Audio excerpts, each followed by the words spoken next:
Let's be real, Swifties. Are any of you surprised that 1989 Taylor's version has gone ahead and smashed Billboard records? Nuh-uh. Smashing success. Given that the amazing Grammy Award-winning album shot her to international celebrity status when it was first released in 2014, the re-record of it was bound to be a stellar success. I don't think any of us realized it was going to be this good. The 33-year-old pop singer's gone ahead and broken records yet again. 1989 Taylor's version was the most streamed album in a single day on Spotify so far this year, and she was also the most streamed artist in a single day.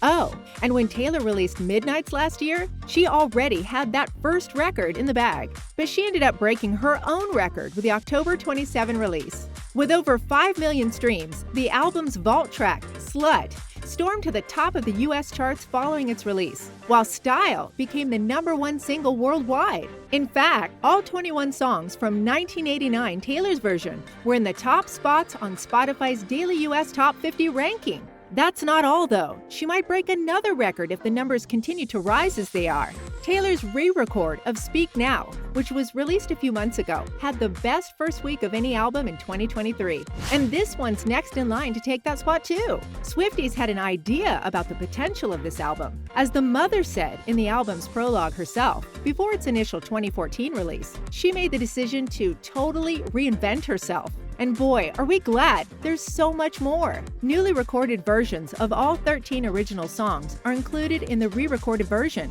along with 3 bonus tracks: Wonderland, New Romantics, and You're in Love.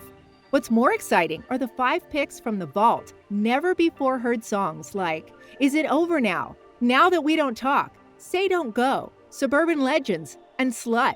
Yeah, I'm gonna get to that in just a bit. See, now that 1989 is out, Taylor only has 2 more re-records scheduled after releasing Fearless, Taylor's version, Red, Taylor's version, Speak Now, Taylor's version, her self-titled debut album, along with 2017's Reputation, her final album recorded with Big Machine Records, are all that's left. I don't know about you, but seeing how she's on a meteoric rise, the Reputation era is gonna be something else. Oh, and surprise, surprise, Swifties can't get enough of 1989 TV. In a Billboard poll, music lovers selected the pop icon's re-recorded album as their favorite new release. Believe it or not, the album received 89% of the votes. This week, Taylor Swift maintained her total control over the official charts by ranking #1 on the official trending chart with Is It Over Now? She and Jack Antonoff originally wrote Is It Over Now with the intention of including it on the initial 1989 track list, but it was left out. As one of the vault tunes from 1989 Taylor's version, Is It Over Now is currently enjoying enormous success in 2023, proving that it's the fans' favorite new song that was hiding all along. We're also seeing another vault gem, Slut, which debuted at #2. Nothing new? Honestly, 2014 seemed like one big debutante ball for Taylor Swift. She became a pop sensation with her 5th album, and let's not forget her girl gang, Victoria's Secret models, who stood by her side like groupies. She's always gained recognition for her personal, heartfelt lyrics, but 1989 was another ballgame. As she herself stated at the time, it was her first official pop album. Inspired by the year of her birth, it was super modern in its unwavering pursuit of chart dominance and Grammy supremacy.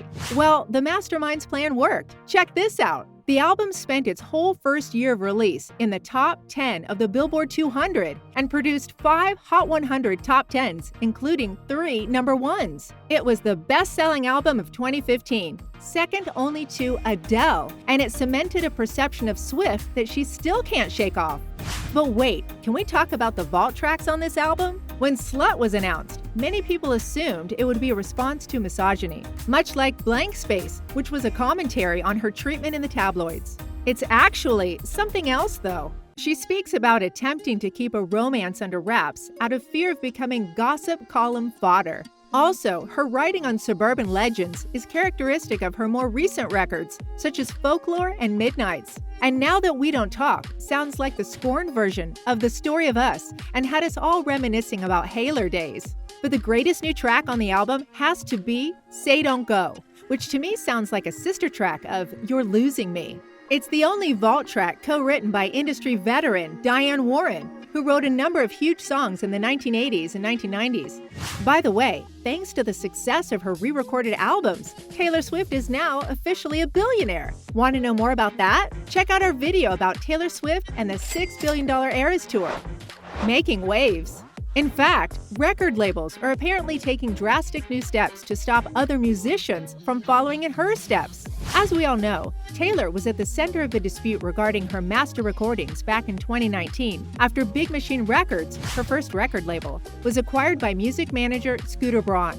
Since re-recording her albums kills the worth of her original albums, record companies are eager to shield themselves from such consequences. Most major companies are reportedly taking additional steps to prevent up-and-coming musicians from taking this particular route in their careers. Several well-known music attorneys revealed that contracts for recently signed musicians have been modified by the major labels. Standard contracts have historically obliged musicians to wait 5 to 7 years after the release of their albums or 2 years after their contracts expire before re-recording them. It's now requested of certain musicians that they wait 10 to 30 years after leaving their record company to re-record their releases. With an estimated $400 million of her $1.1 billion net worth, Swift's music collection accounts for the largest share of her wealth. Looking out for the man.